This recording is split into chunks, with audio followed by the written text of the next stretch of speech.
Hi guys, in this video I'll show you how to take off the door panel on Nissan Rogue 2020, and the models that are before the 2020, I think from 2016 maybe, I'll check that, are the same.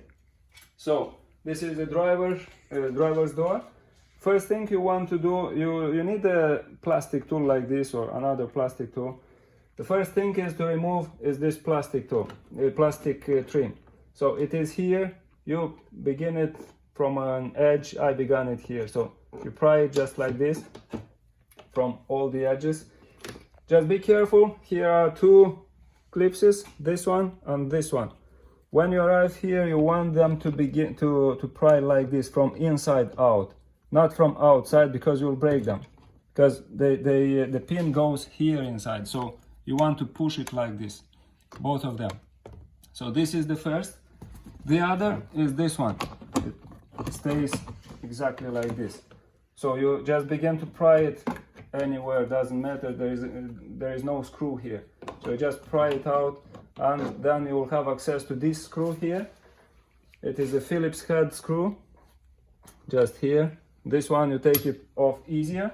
And you want to remove also the buttons here, the power switch. So you pry it like this, you take it off. No need to take it off completely, just move it up like this. The other screw is the same one, a Phillips head screw, and it is here inside, just behind the handle. It is very uncomfortable situated, but this is the way it is done. So you want to go with the screwdriver here and unscrew this screw also. So there are two screws only. After, you just take your plastic tool or something else, maybe nothing, just pry from here. And you will need to lift it off. And that's it concerning the door panel. So it is Nissan Rogue 2020. Please like and subscribe.